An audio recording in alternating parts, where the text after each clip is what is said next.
Okay, I'm back. I just created enough space here because remember what they wanted us to do was find the interval of convergence for each of these four. So I'll put those answers here kind of in a column.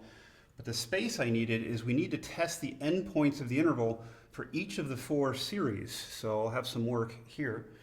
Now, you should even realize what I'm setting up for myself is that where we left off is we knew that the radius of convergence equaled 3. So centered at 0, you're going to go from -3 to 3, which is where I'm getting these numbers from, okay?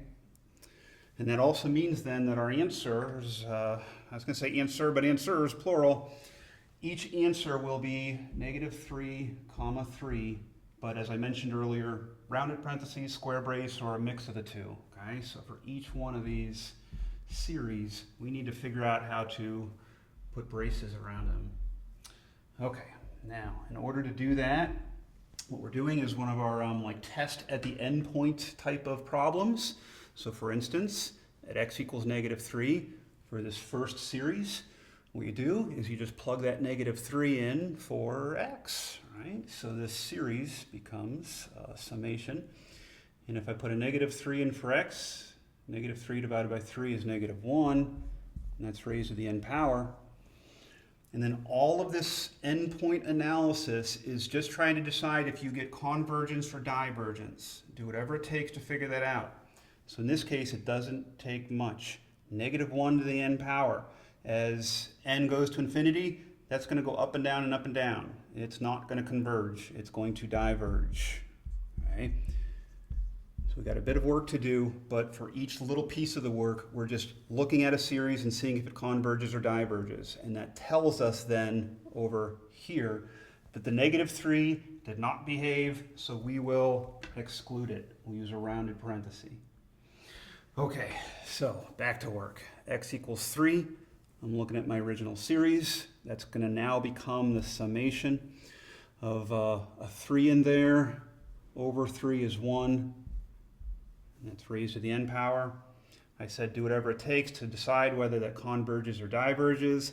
This is adding up 1s to the end of time. That's going to diverge as well, which means I have a rounded parenthesis on the other side as well. Okay? One answer. We've got one interval of convergence, and that's for the first function. Let's do the same type of work for each of these other three. For the derivative, x equals -3. Now my series becomes, let me slow down right here and explain a little thing that I'm going to do, because I'll do this for each of them.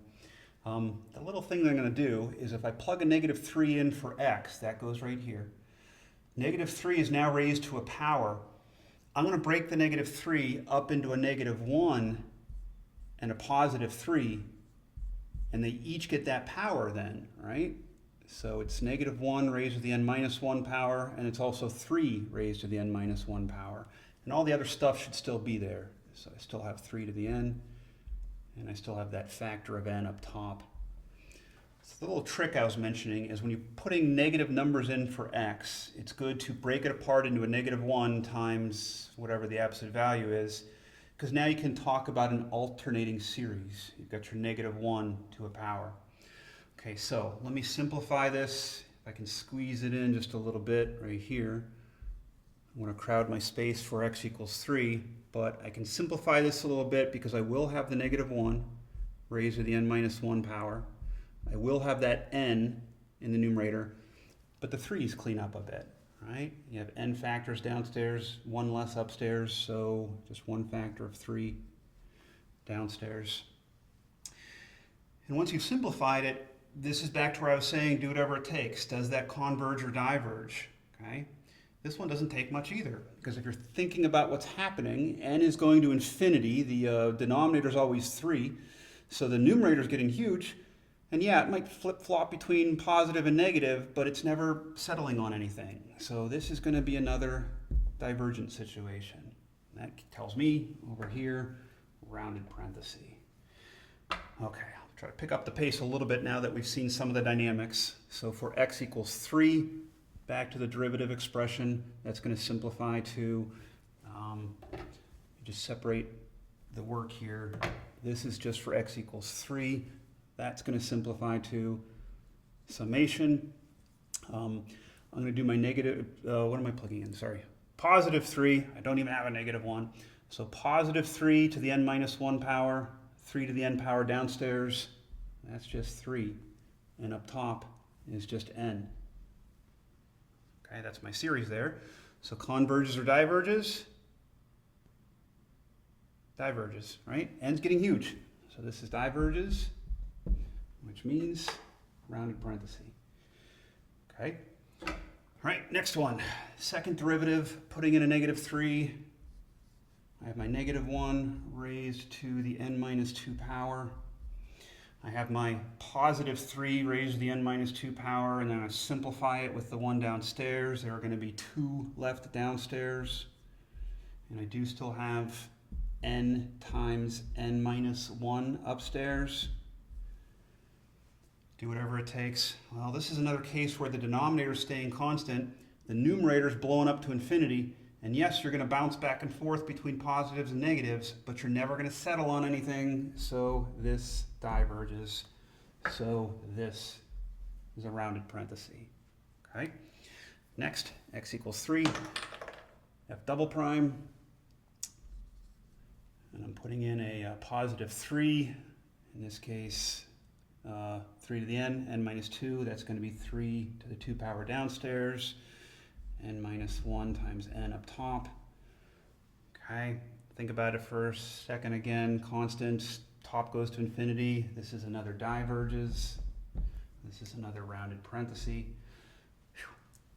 Don't necessarily jump to conclusions. Let's do this last one. I know it looks like there's a pattern going on. So for this last one, x equals negative 3, and I'm putting it into the integral. The c doesn't matter. In terms of convergence, divergence, that's not going to affect anything. So we focus on this series. Series putting in a negative 3. I'll do that negative 1 trick again, n plus 1 power. The rest of that would be a positive 3 to the n plus 1 power, and we're looking at a 3 to the n power downstairs. That'll leave me with a 3 upstairs. And what else do I have? Just the n plus 1 downstairs. Do whatever it takes. This one might take a little bit more thinking.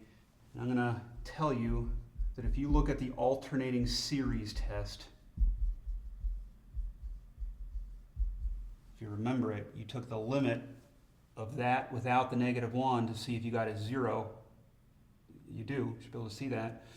And then also you're supposed to have the terms decreasing, and you do. So work it out if you need to see it in more detail, but you do get converges here. Okay? So finally, a little variety. We get a square brace. And now let's finish it off by looking at x equals 3 for this integral series. That's going to simplify to 3 to the n plus 1, and there's 3 to the n, so we'll have a 3 up top. Just the n plus 1 in the bottom. One last time, I'll say do whatever it takes. Okay. This one actually ends up diverging. You might have that hunch at this point because it does look like the harmonic series. There's just a linear factor of n, or linear term in the denominator. Okay, if you need to work it out, I can tell you that the limit comparison test will do you good. You'll get an answer of diverges. And so for us, for this problem, we put a rounded parenthesis on that positive 3. So you can have that mix on the endpoints. Okay, so the problem asked us to find the intervals of convergence for your f prime, your f double prime, and your integral, and we have those. And I'm just going to leave you with a little bit of food for thought.